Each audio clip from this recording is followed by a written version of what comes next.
Birshut Moray Verabotai, avec la permission d'Hachem, je me suis posé une question.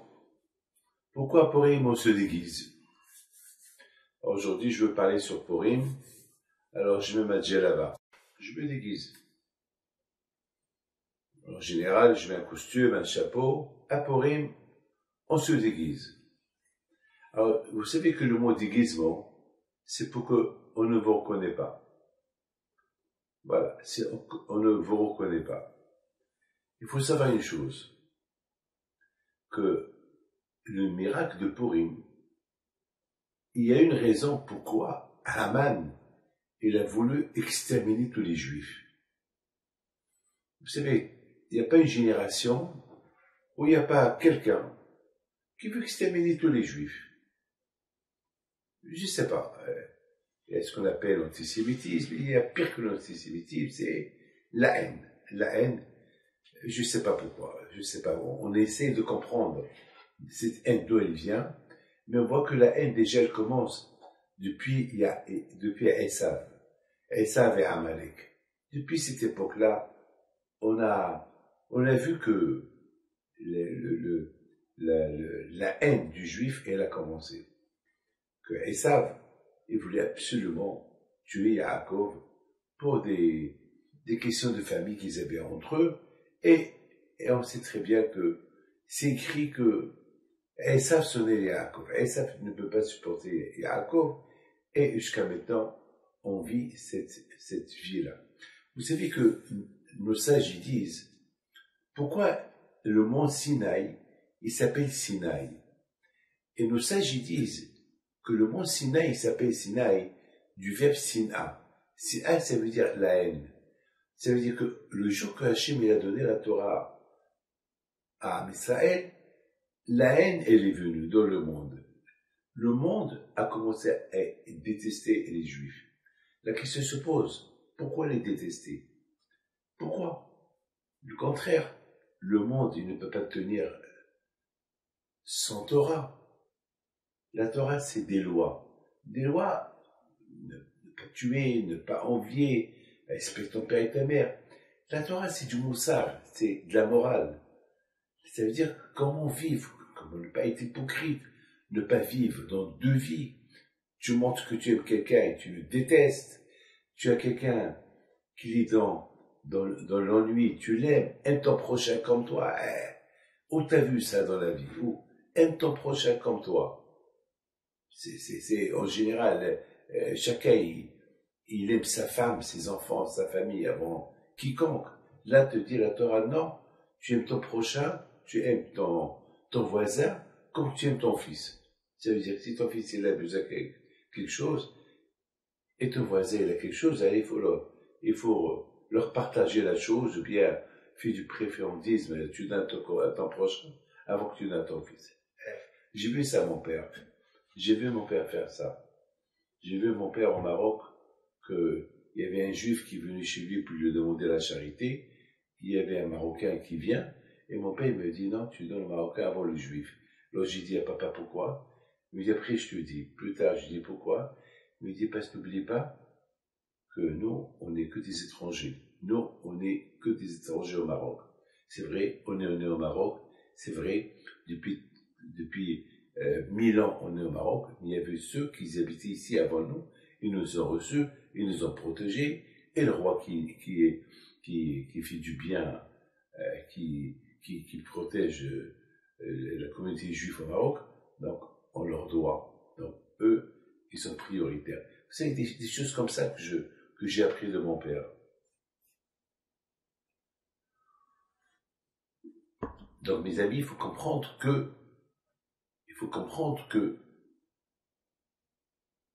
s'il n'y avait pas la Torah, il n'y aurait pas eu de la moralité. Alors pourquoi la haine, elle est descendue? Quelle est la raison? Pourquoi la haine? Mes amis, au moment que Hachem il a donné la Torah, bien sûr, il a proposé aux nations, est-ce qu'ils la veulent? Il leur a dit ce que c'est la Torah. Et les nations, ils ont préféré dire, on peut pas assurer qu'on peut respecter la Torah. Peut-être, les Juifs que tu as libérés avec des miracles, et tu as fait pour eux ce que on n'a jamais vu, eux, ils vont mieux la respecter. Eux, ils vont bien le respecter. Alors, tu leur donnes à eux.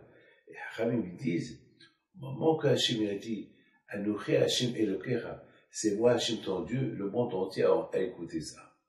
C'est-à-dire que maintenant, le monde entier a compris que maintenant, Hachem, il va être plus proche de ceux qui ont reçu la Torah que de eux-mêmes. Donc, la haine, elle a commencé à s'instaurer. C'est comme si on voit l'histoire de Yaakov, parce qu'il a aimé Yosef plus que ses frères, alors ils l'ont détesté.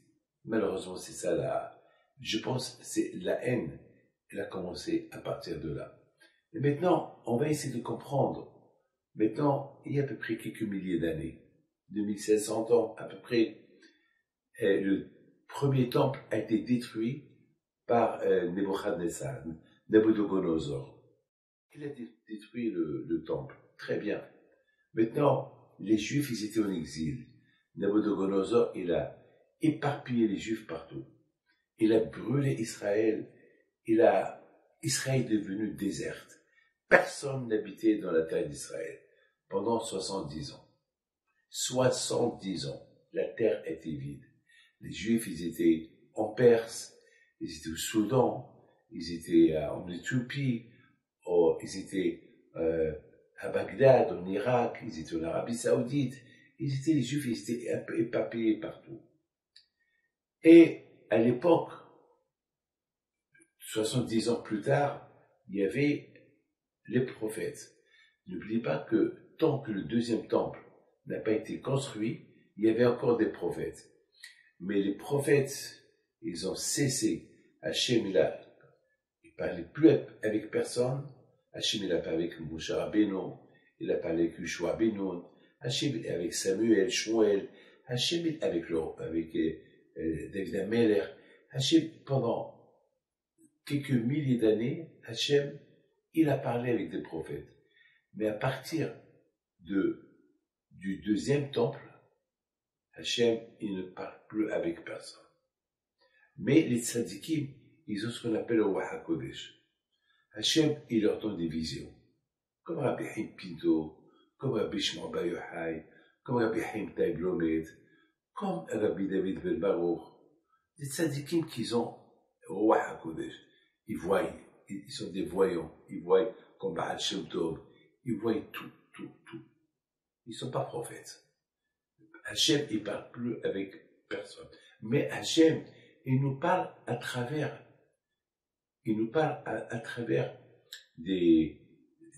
comment ça s'appelle, des messages. Par exemple, des messages. Moi, je voudrais un parole d'honneur. Une fois, il y avait quelqu'un il est venu chez moi et il me dit, Rabbi David, je ne sais pas où il est mon fils. Mon fils, ça fait longtemps qu'il a quitté la maison, on ne sait pas où il est. Et il me donne la carte géographique. Il me dit, Rabbi David, pouvez-vous me dire où il est? Je lui dis, monsieur, où tu habites? Alors, il voit la carte géographique, puis il dit, voilà, j'habite dans ce pays-là, voilà la ville où j'habite. Et d'où il a quitté ton fils? Ben, il a quitté mon fils de ma ville. Alors, je lui dis, dis-moi, tu as un GPS? Il me dit, un GPS, pourquoi? Ben, un GPS pour savoir où il est ton fils. Pourquoi? Comment je veux savoir où il est ton fils? Il a commencé à rigoler. Aujourd'hui, il n'y a pas de prophète. Hein. On n'est pas... Le GPS, il est mieux que nous. Moi, plus ou moins, lui, il te dit quelle route prendre, mais on ne connaît pas. Mais parfois, Hachem, il t'envoie des messages. Sur le GPS. Comment? Chacun selon comment Akash Baruch il lui montre la vie. Moi, une fois, j'étais dans cette même situation et je devais donner une réponse à quelqu'un où habiter. Où habiter? Il voulait habiter ici, il voulait habiter là. Il ne savait pas où habiter. Il me dit, Rabbi David, c'est pour me conseiller où habiter. Et j'entendais un voisin un voisin qui disait ici, ici, ici. Je sais pas, un voisin qui parlait avec quelqu'un d'autre, il lui a dit ici. Alors moi, j'écoutais ça, je regarde le monsieur, je lui dis, eh ben ici. Il me dit, comment ici? Ben ici, par là. Il me dit, ben vous savez, Rabbi David, que j'ai trouvé une maison par là, mais je n'étais pas sûr. Je dis, voilà. Et grâce à Dieu, il a acheté une très bonne affaire. Il est heureux et content. C'est un message. Beaucoup de fois, Hachem nous envoie des messages. Mais il faut le mériter. Il faut le mériter. Alors aujourd'hui, il n'y a plus de prophètes. On n'a pas de prophètes. Mais, grâce à Dieu, Akadosh Baruch Hu, il nous a envoyé des tzadikim. Il nous a envoyé des tzadikim. Et ces tzadikim-là, c'est eux. C'est eux qui nous guident. C'est eux notre GPS. C'est eux qui nous guident. Alors, mes amis, on a commencé à parler que la haine du juif, l'antisémitisme, il a commencé à Matan Torah. Au moment qu'Hachem, il a dit au béni Israël, voilà, personne ne veut la Torah, et vous, vous l'avez acceptée, alors je serai plus avec vous. Et à travers vous, la bracha, elle vient dans le monde entier. Mais comme malheureusement, si, lorsqu'on respecte Torah Mitzvot, il y a la bracha. Et lorsqu'on ne respecte pas Torah Mitzvot, malheureusement, à nous de faire Teshuvah. Alors, au lieu de se poser des questions, pourquoi il y a l'antisémitisme, pourquoi on est contre nous, pourquoi ça, pourquoi ça, pourquoi ça, eh bien, mes amis, c'est un peu notre faute. Parce que lorsque Hachem il a proposé la Torah au monde, le monde a été honnête. Ils ont dit, non, on ne peut pas l'accepter parce qu'il est dur pour nous. Donne-la à ceux à qui tu as fait des miracles. Et ceux à qui tu as fait des miracles, ceux à qui tu as libéré de l'esclavage, ceux à qui tu as coupé la mer, Kriyat Yam-Souf, alors donne-leur à eux. Et Hachem propose au ministre à vous la Torah. Ils ont dit oui. Alors quand je leur ai dit, alors à partir de maintenant, le monde il va tenir grâce à la Torah et mitzvot que vous allez faire. Alors ça veut dire le beau temps et le mauvais temps, ben c'est nous qu'on le fait avec le respect de la Torah, le respect des mitzvot et tout. Mes amis, je voudrais vous dire quelque chose. Il y a quelqu'un qui est très religieux. Et il n'a que des problèmes. Que des problèmes. Que des problèmes. Il gagne plein d'argent, mais il les perd. Il est toujours endetté. Tout le temps, il est endetté. Il fait du bien, il fait de la tzedaka, il aide tout le monde. Et beaucoup des fois, il ne comprend pas. Pourquoi? Et c'est vrai, c'est la vérité. J'ai de la peine pour lui. Un jour, je lui ai posé une question. Est-ce que, lorsque tu fais les dons, tu les payes? Parce qu'il est connu qu'il fait beaucoup de dons. Mais il dit, je paye ce que je peux. Je dis, alors pourquoi tu fais les dons? On n'a pas le droit de promettre des dons et on ne les paye pas. Eh bien, parce que tu ne les payes pas, tu perds tout. Et c'est péché de promettre. Il y a quelqu'un qui veut faire un don, il veut faire acheter une mitzvah, toi tu l'achètes à sa place et tu ne la payes pas, alors que lui il aurait pu la payer. C'est péché ce que tu fais. C'est péché. Vous voyez, mes amis, que nous, on est responsables. Le bon Dieu, à Matan Torah, il nous a donné le monde. Il nous a dit, voilà, vous êtes l'essence, vous êtes le pilote, vous respectez Torah mitzvot, tout marche bien. Vous ne respectez pas Torah mitzvot, vous êtes responsable. Vous savez qu'est-ce que le Talmud dit? Le Talmud dit, si les nations, ils savent que s'ils nous poussent à étudier la Torah, il n'y aura que du bonheur dans le monde, ils vont envoyer des gardes à chaque maison juive pour les pousser à étudier la Torah, à faire les mitzvot, à respecter le Shabbat, à respecter les fêtes, et non pas les empêcher à les faire. Vous savez, je vous dis quelque chose, une belle histoire. une fois, il y avait une banque de Suisse qui cherchait à... C'est une histoire, elle est émette, elle est vraie. C'est quelqu'un qui me l'a raconté.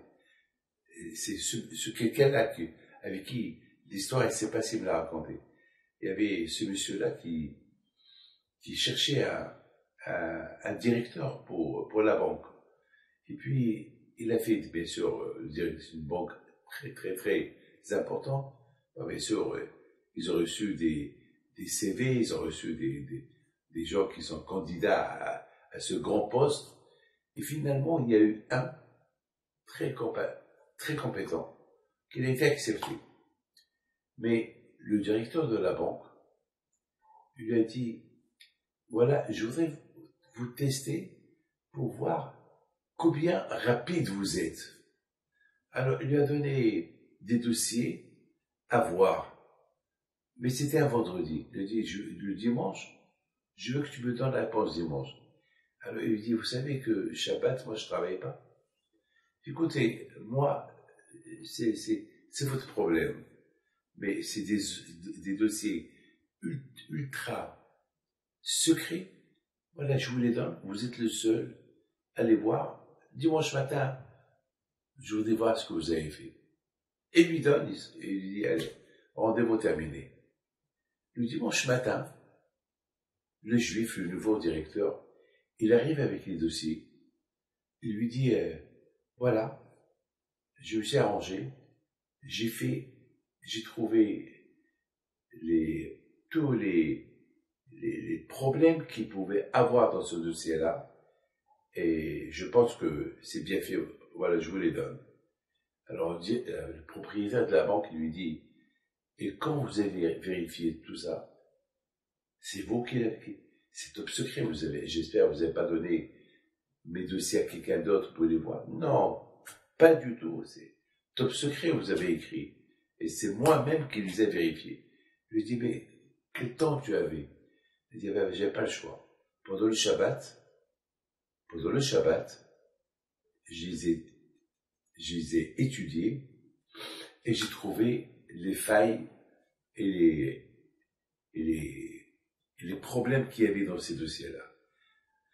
Il a dit, très bien, alors merci beaucoup, je vais vous payer pour votre dérogement du Shabbat, mais je ne veux pas vous prendre. Il lui dit, pourquoi? Mais je suis compétent à ce travail, vous allez voir ce que j'ai écrit. Il lui dit, si vous ne faites pas confiance en votre Dieu, comment moi je vais vous faire confiance? Dans votre Torah, c'est écrit, il faut respecter Shabbat. D'ailleurs, toute votre religion, elle est basée sur le Shabbat. Et la Torah a été donnée Shabbat. Et votre religion, elle est basée sur le respect du Shabbat. Toi, tu n'as pas respecté Shabbat pour moi, pour de l'argent. Ça veut dire que tu ne fais pas confiance à ton Dieu qui dit que lorsque tu respectes Shabbat, tu auras tout le bonheur. Comment moi je vais te faire confiance? Un non-juif qui l'a compris, c'est quoi le Shabbat? Les amis, la Géoula, la délivrance de Mashiach, elle vient, nos sages disent, si on respecte un Shabbat. Pourquoi? Parce que le Shabbat, c'est la Emouna. Le Shabbat, c'est la Emouna. J'ai la Emouna que Hachem, c'est le patron.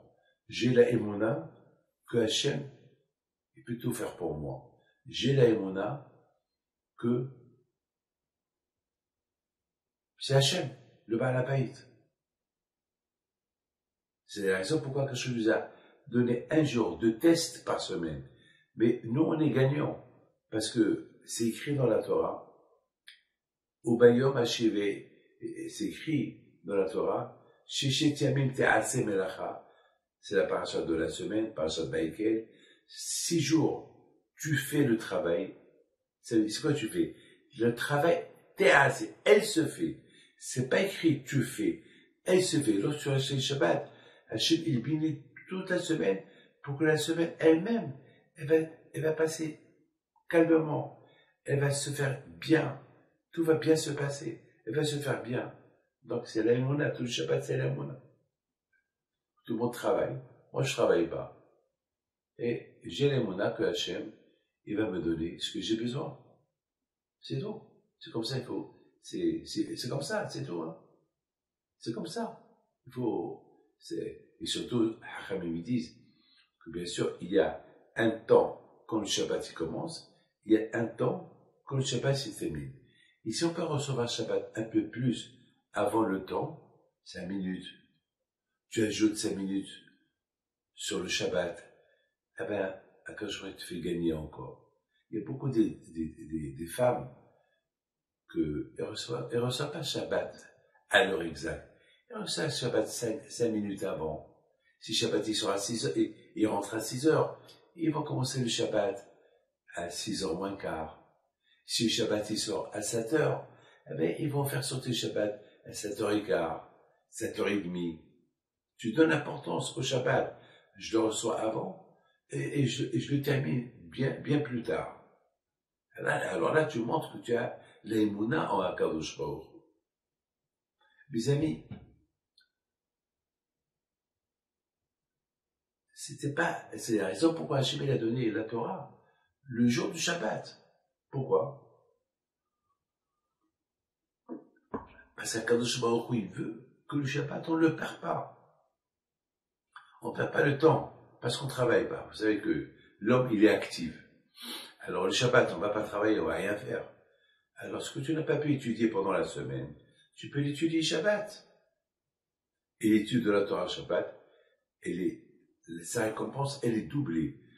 Lorsque le Shabbat commence à partir du matin, Shabbat matin, on se lève, on va à la synagogue, on reste quelques heures là-bas, on retourne à la maison, on est dans le Shabbat, on mange le repas de Shabbat, et après on peut se reposer un peu, après on va à un cours de Torah, après on fait Minha, et après il y a un programme, le programme du Shabbat, tu le remplis. Tu ne vas pas remplir ton programme du Shabbat au lit. Au lit. Il y a des gens que toute la semaine ils travaillent, et le Shabbat, ils se détachent pas du lit. Jusqu'à autant d'heures au lit, dommage, tu perds. Et dites-moi, si je donne à quelqu'un un coffre, je dis voilà, une chambre de coffre, je dis voilà, tu rentres, tu prends ce que tu veux. Il va se reposer. Pendant qu'il prend du coffre ce qu'il veut, est-ce qu'il va prendre une pause? Est-ce qu'il va se reposer? Est-ce qu'il va dire je fais une sieste? Chaque seconde qu'il est au coffre, il prend des diamants. Chaque seconde, il fait sortir la richesse du coffre. Ben, Shabbat, c'est un coffre. Shabbat, c'est une richesse colossale que le bon Dieu nous donne. Il faut la émouna. Il faut la émouna. Et c'est la raison pour laquelle Hachem nous a donné la Torah le Shabbat. Vous savez qu'après 40 jours et 40 nuits, quand Moshe Rabbeinu, il est resté là-haut pour apporter la Torah, après 40 jours et 40 nuits. Et en même temps, il est descendu avec les deuxièmes tables de la loi. Alors, 3 fois Moshe Rabbeinu, il est monté au ciel. La première, malheureusement, les Juifs, ils ont fait le veau d'or. Donc Moshe, il a cassé les tables de la loi. La deuxième fois, il est monté 40 jours et 40 nuits pour prier que Hachem pardonne la faute des bénis d'Israël. Et la troisième fois, il est monté le premier jour de Elul. Il est descendu 40 jours plus tard à Yom Kippour, 40 jours entre Elul et Kippour. Et là, il descend avec les tables de la loi, les deuxièmes tables de la loi. Et lorsque Moshe Rabbeinu les a réunis, Vayakel, il les a réunis pour leur donner les tables de la loi et leur dire, maintenant Hachem, il veut qu'on lui construise une maison, un tabernacle, le Mishkan. Avant qu'il leur parle du Mishkan, il leur parle du Shabbat. Alors tout le monde pose la question, pourquoi il ne leur parle pas de la construction du Mishkan? Pourquoi Moshe Rabbeinu il parle du Shabbat? Quelle est la raison? Mes amis, chaque chose, par exemple, si je viens à l'aéroport, c'est pour prendre un avion. Je ne viens pas à l'aéroport pour acheter une baguette. Mes amis, si je vais dans un supermarché pour acheter du manger, je ne veux pas rentrer dans un supermarché pour acheter des vêtements. Et là-bas, c'est un supermarché qui a que de la nourriture. Vous rentrez un magasin fruits et légumes, où vous n'avez pas demandé comment ça s'appelle, du pain, une baguette, ou de la viande, c'est fruits et légumes. Mes amis, mon cher Rabbeinu, il descend du ciel. La première chose qu'il devait leur dire, c'était voilà, Hachem, il vous a pardonné la faute du veau d'or, et Hachem, il veut maintenant qu'on construise un Beth Amikdash, un sanctuaire pour lui. Voilà, c'est le but. Non, Moshe Rabbeinu, il leur parle du Shabbat. C'est la folie. Moshe Rabbeinu, il leur parle du Shabbat. Mais pourquoi Moshe Rabbeinu, il leur parle du Shabbat? Vous savez pourquoi? Parce que le Shabbat, c'est la Émona. Le Shabbat, c'est avoir la foi en Dieu, que ce que tu n'as pas, il te donnera. Et c'est pas parce que tu vas profaner Shabbat, tu vas perdre. C'est pas vrai. Le but de la Torah déjà, avant la Torah, il y a l'Aïmona. Et l'Aïmona, c'est le Shabbat. Le Shabbat, il te donne l'idée que Hachem, il a créé le monde en 6 jours, il sera reposé le 7e jour. Mes amis, écoutez bien ce que je vais vous dire. Le monde, ils oublient que Dieu, c'est le créateur. On oublie que c'est le créateur. On croit que c'est nous le créateur. Toujours on entend je, et moi, et moi, et moi, et moi. Arrête de dire et moi, et moi. Arrête de dire je. C'est pas vrai. T'es rien. C'est la raison pour une fois par semaine, au moins, on se rappelle, on met un peu de l'ordre dans notre tête, qu'il y a un créateur. 6 jours que j'y vais de passer, c'est le bon Dieu qui les a créés. Comment je sais? Parce qu'il m'a dit qu'il faut se reposer Shabbat. Le fait que je me repose Shabbat et que je fais rien du tout Shabbat, ça veut dire que ça veut dire que je me connecte avec le Créateur. Regardez, j'ai ici une bougie. Elle est allumée. Je l'ai allumée hier à la mémoire de mon grand-père, Rabbi Yoshua Pinto Alav Shalom, qui était le premier Pinto de la dynastie Pinto. C'est un grand tzaddik. Écoutez très bien. La Torah dit, c'est péché d'allumer le feu Shabbat. Tout le Shabbat, c'est le feu. À part ne pas conduire, à part l'argent, mais la chose la plus... ce que la Torah... Lorsque la Torah te dit, ne travaille pas, mais toujours la Torah te dit, mais l'otibaro esh, ne pas allumer le feu. La Torah, elle parle du feu. Pourquoi? Parce que le feu, c'est une création. Tu prends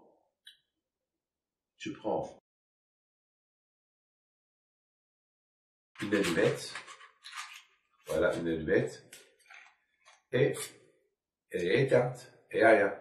Et tu allumes, hop, tu vois une création. Hachem, il a tout créé avant Shabbat. Donc on n'a pas le droit de créer quelque chose après Shabbat, après le jour de Shabbat. Le jour de Shabbat, c'est un jour de ne pas créer une création. C'est la raison aussi pour qu'on n'a pas le droit d'allumer une lumière parce que tu crées quelque chose. Toutes les créations ont été créées avant Shabbat.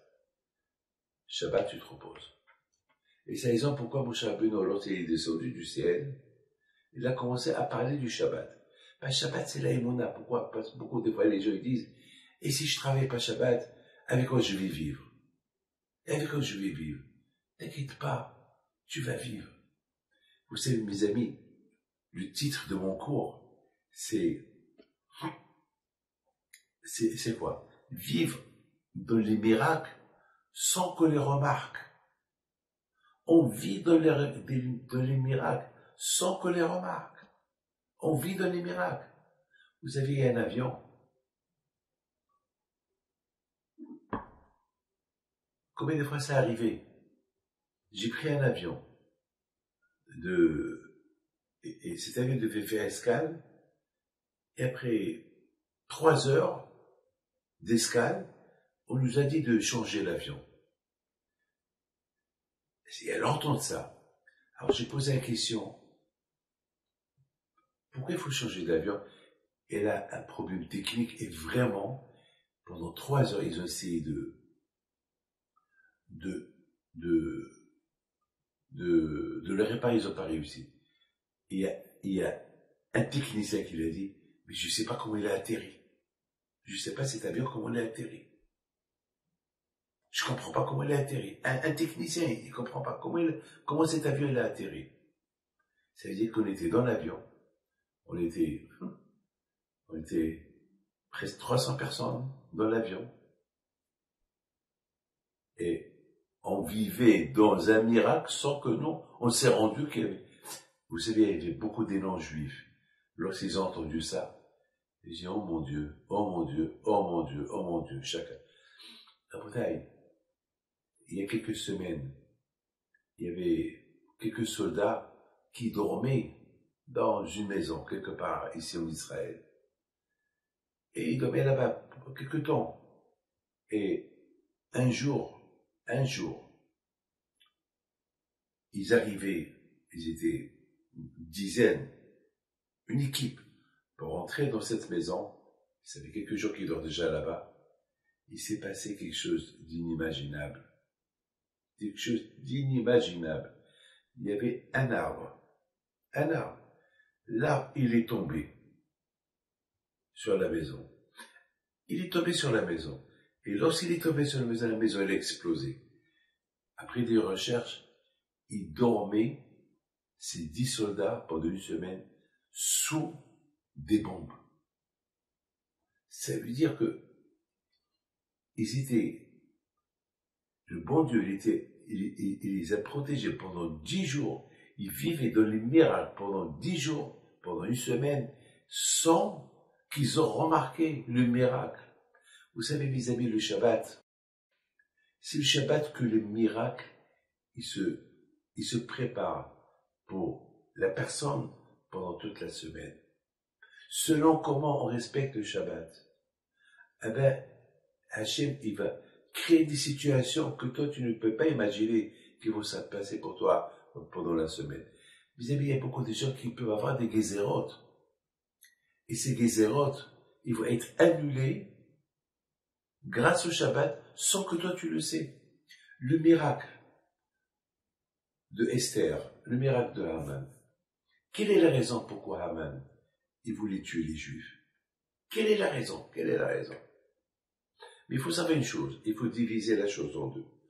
Tout à l'heure, je vous ai dit, aujourd'hui, je suis habillé comme en déguisement. Je ne m'habille pas comme ça toujours, parce que je parle de Purim, alors c'est le déguisement. À Purim, tout le monde se déguise. On se déguise en rabbin, on se déguise en mexicain, on se déguise avec, vous savez, chacun cow-boy, chacun comment il se déguise à Purim. Alors, disons, je suis déguisé, hein. Moi, je ne m'habille pas comme ça, je ne suis pas comme ça, mais parce que je parle de mes amis. À Kippour aussi, on met du blanc. On s'habille en blanc à Kippour. On n'a pas l'habitude de s'habiller en blanc à Kippour, mais on est déguisé. 2 fois dans l'année, on se déguise. À Purim et à Kippour. Regardez, prenez le mot Kippourim. Yom HaKippourim, c'est Kippour, on dit Kippour. Mais on lève le Kippourim. On lève qui? C'est Eres, on lève le mot qui, prend la lettre Kippourim, on lève qui, et Eres Purim. Ça veut dire que Purim, c'est comme Kippour. Et pour Kippour, c'est comme Purim. C'est pas possible. Purim, c'est Purim. Kippour, c'est Kippour. À Purim, on s'éclate, on se déguise. Et à Kippour, on jeûne. Mais on se déguise. On s'habille en blanc. Moi, je connais quelqu'un qui fume Shabbat. Quelqu'un qui fait, il a ni Shabbat ni rien. Et à Kippour, il s'habille en blanc. Et il y a quelque temps, je lui dis, mon cher Charles, tu fais Purim aujourd'hui. À Purim, on se déguise. Alors quoi, aujourd'hui tu te déguises? Tu sais bien que... Il me regarde, il me dit, c'est Kippour. Je dis, mais Kippour, c'est le pardon. Alors tu te déguises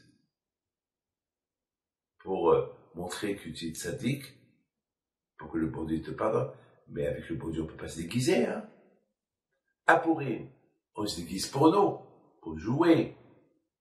Mais à Kippour, on ne se déguise pas à Kippour. On doit être émet, on doit être juste.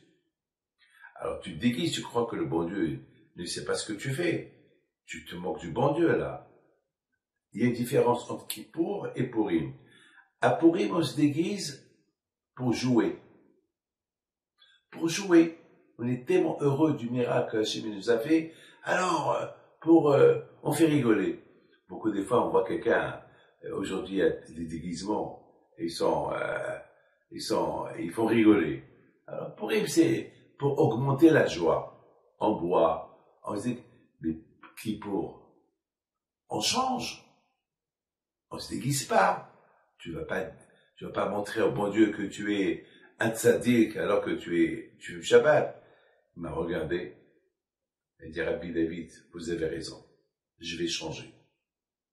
Il a dit, Rabbi David, je pense que c'est la raison pourquoi à Kippour, on met du blanc. Pour qu'on réfléchisse un peu. C'est pas pour rien aujourd'hui. C'est Kippour aujourd'hui. C'est pas un jour de jeu, c'est quand même. Mes amis, j'espère que vous m'avez tous compris. Mes amis, aujourd'hui, on voit tout ce qui se passe dans le monde. On est en train de vivre la 3e guerre mondiale. Ça va mal dans le monde. Il y a la guerre de partout. Partout, il y a la guerre. Et on ne sait même pas. Partout, il y a des attentats. On ne sait même pas c'est qui le prochain. On ne sait pas. On ne sait pas. Il y a quelqu'un qui m'a appelé de Zurich. Il m'a dit, celui qui a été agressé à Zurich le Shabbat, c'est un voisin à lui. C'est un voisin à lui, il le connaît bien. Chez Bishmor, je sais pas. Mes amis, c'est écrit dans la Megillah, au Mordechai, le Chav l'Ishtahavé. Mordechai, il ne se prosterne pas devant Haman. Haman, il avait ici une idole, et tout le monde qui passe devant lui se prosterne devant lui. Mordechai ne le fait pas. C'est écrit au Mordechai Yehudi, Mordechai le juif. Mordechai le juif, et la Megillah, elle appelle le juif. Pourquoi la Megillah, elle appelle le juif? Parce que Mordechai était fier d'être juif, il n'avait pas peur. Il n'avait pas peur de cacher son identité. Au Mordechai Yehudi, il n'avait pas peur. Il n'avait pas peur. Qu'est-ce qu'il va avoir? Qu'est-ce qu'il va avoir? Mes amis, il y a beaucoup de gens qui veulent cacher leur identité. Mais ça ne marche pas. Regardez Hitler. Hitler, il a cherché, il a fouillé les juifs cachés. On ne peut pas se cacher. Une fois qu'on a accepté la Torah, ça y est, tu es maintenant exposé. Le juif qui a reçu la Torah au mont Sinaï, ça y est, son nom, il est exposé. Tous les juifs, ils ont reçu la Torah. Il n'y a pas un qui n'a pas reçu la Torah. Au moment que Hachem a dit, Anochi Hachem Elokra, c'est moi Hachem, ton Dieu, qui t'a libéré de l'Égypte, tout le monde était là. Même vous, même ceux qui ne sont pas encore nés, ils étaient présents. Même vous, oui, vous qui me regardez, vous étiez là-bas. Il y a un qui s'est converti au judaïsme. Il me dit, Rabbi David, moi aussi j'étais là-bas. Je lui dis oui. Oui, tu étais là-bas. Sinon tu ne serais pas là aujourd'hui, converti. Il m'a dit, Rabbi David, pour me convertir, ça m'a pris 10 ans. Ils n'ont pas voulu m'accepter. Je dis bon, c'est comme ça. Et être juif, c'est pas facilité. Il faut le mériter pour l'être. Les amis, avec tout le respect que j'ai pour tout le monde entier, je respecte tout le monde. Mais être juif, c'est dur. Je vous le dis. C'est très très dur. Je vous raconte une histoire personnelle que j'ai pas le droit de vous la raconter. J'ai pas le droit, mais je vous la raconte. Vous savez, dans le judaïsme, on ne doit pas vivre déguisé. À Pourim, on se déguise. À Purim, on fait des folies, parce qu'on est déguisé. On se saoule, on dit des bêtises, parce que c'est Purim. Un jour dans l'année, on s'éclate. On fait des bêtises, un jour dans l'année. Un jour dans l'année, là, on s'est du fou, là. Allez, comme ça, après, c'est le sérieux. On a besoin d'un jour dans l'année, mais bien sûr, pas de crime, pas des choses soient raisonnables, ne fais pas des bêtises. Mais un jour dans l'année, on fait des bêtises. Je vous donne parole d'honneur. J'avais envie de faire une faute. Il y avait quelqu'un qui m'a fait beaucoup de mal. J'ai voulu parler de lui à quelqu'un pour qu'il le renvoie du travail. Parce que ce monsieur-là, pour moi, c'est un voleur. Pour moi, il faut pas j'avais peur qu'il fait du mal à son patron. Je me suis dit, s'il est capable de me faire du mal, donc il est capable de faire du mal à tout le monde. Et j'ai dit à Hachem, je le fais ou je le fais pas. J'étais presque à deux doigts d'appeler le monsieur et de lui dire, fais attention à ce X, il peut te faire du mal. Au même moment, je réfléchis. Je dis à Hachem, aide-moi à prendre cette décision. Vous voyez pas que le téléphone chez moi il sonne, ou en général je réponds pas au téléphone. Et c'est qui m'appelle? Le monsieur en question. Le monsieur en question, il m'appelle. Il me dit, Rabbi David, je vous appelle uniquement pour vous demander pardon. Je dis, pourquoi tu m'appelles maintenant? Il m'a dit, je sais pas. Je vous demande pardon parce que j'ai réalisé que, je lui dis, tu as réalisé quand? Il m'a dit, maintenant. Mes amis, je lui dis merci à Hachem que j'ai pas appelé son patron parce qu'entre-temps, il m'aurait appelé pour me demander pardon et je lui aurais gâché la vie. C'est la folie. C'est la folie. Beaucoup de fois, lorsqu'on fait du mal, on n'est plus le même, on est déguisé. Dans le ciel, on me connaît à moi. Ils ont ma physionomie, comme je suis. Mais lorsque je fais tes chevaux, je demande pardon à Dieu, je redeviens normal, je suis plus déguisé. Je deviens un homme normal.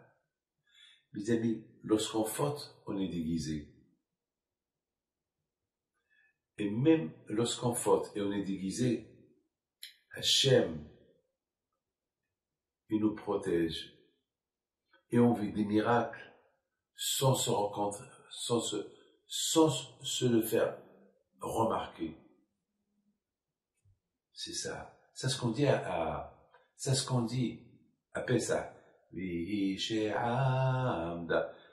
On dit à Pessah, chaque année à Pessah, on dit, Hachem, on sait, il n'y a pas une génération où ils n'ont pas voulu nous détruire, nous éliminer, et toi tu es là, nous protéger. Le soir, il va venir, on va voir beaucoup de nations qui vont nous dire, telle et telle date, pour chaque génération, le nombre de fois qu'ils ont voulu nous exterminer, Akadosh Baruch Hu Matzinuni, Akadosh nous protège. Mes amis, pendant que Haman ait préparé son coup pour les Juifs, déjà Akadosh Baruch Hu, il a préparé Mordechai, il a préparé Esther pour nous protéger de ces deux personnalités. C'est de la folie. Pendant que nous, on vit notre vie, on vit dans le miracle, sans que nous, on voit les miracles dans lesquels on vit. Vous êtes dans un avion, vous êtes dans une voiture, vous êtes dans une bicyclette, vous êtes dans une maison. Il y a le gaz. Vous savez, mes amis, il y a un monsieur qui me raconte qu'il a oublié d'éteindre le gaz. Il a cru qu'il a éteint, mais il n'a pas éteint.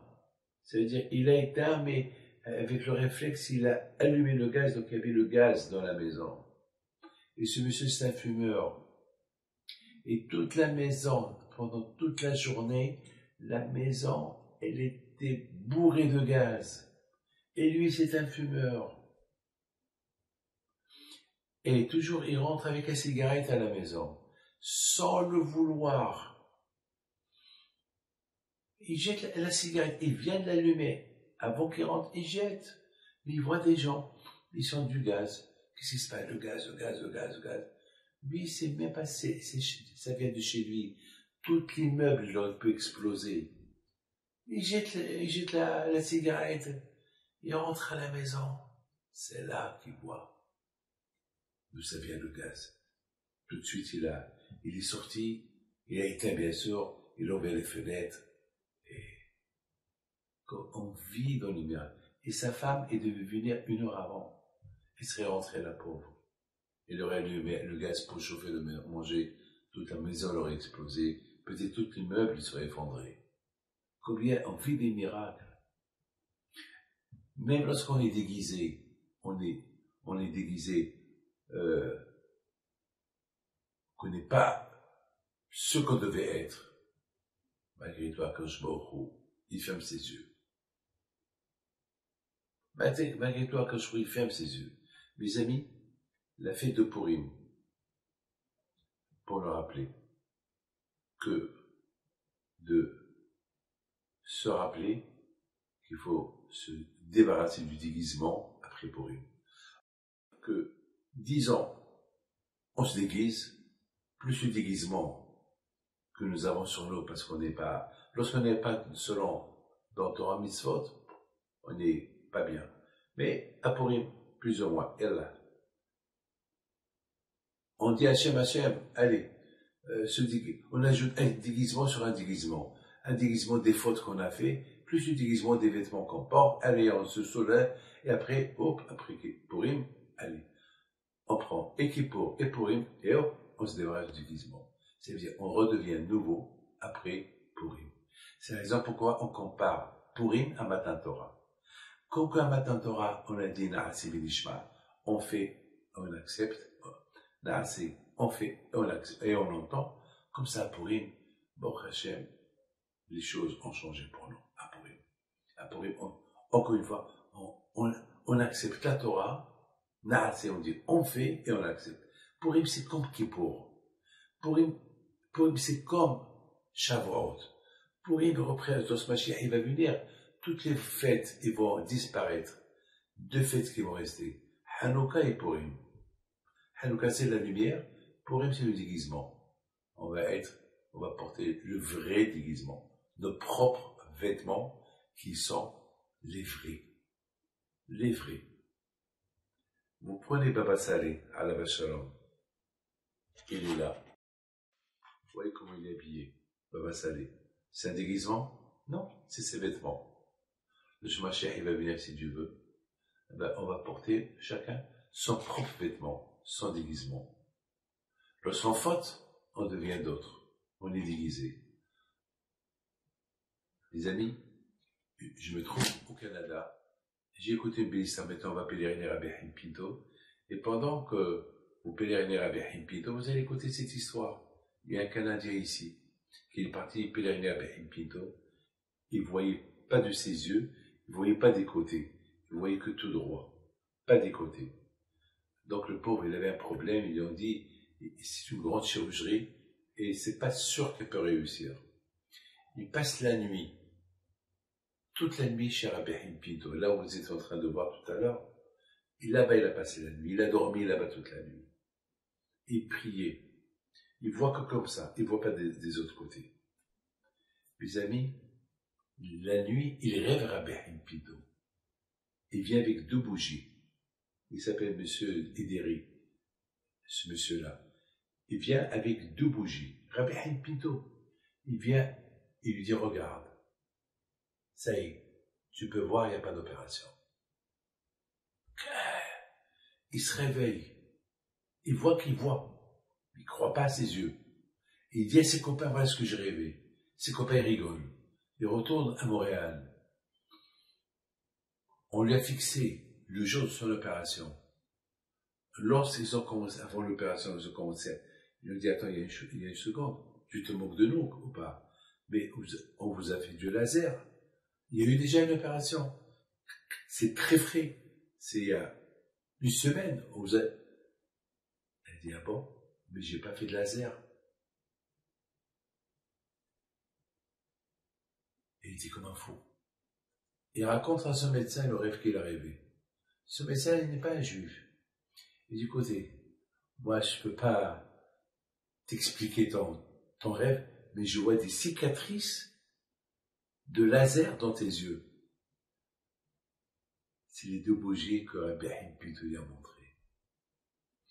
Comment vous comprenez ça? C'est l'émouna. Les tzadikim, ils ne sont pas déguisés. Toujours, c'est leurs propres vêtements. Nous, malheureusement, on se déguise. On se déguise à Purim pour nous rappeler qu'à Kippour, il ne faut pas se déguiser.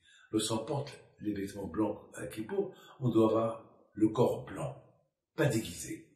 Que le bon Dieu protège, n'oublie pas une chose. Hachem, il est partout. Hachem, on est en pleine guerre aujourd'hui, dans le monde entier, au nord, sud, est, ouest, et malgré tout, on vit des miracles. On les vit. On les vit. On va dormir. Il y a des miracles. Tu prends la voiture. On ne les voit pas. Mais on les vit. Avec les monas, ça aide pour bien les vivre. Le bon Dieu protège avec ça.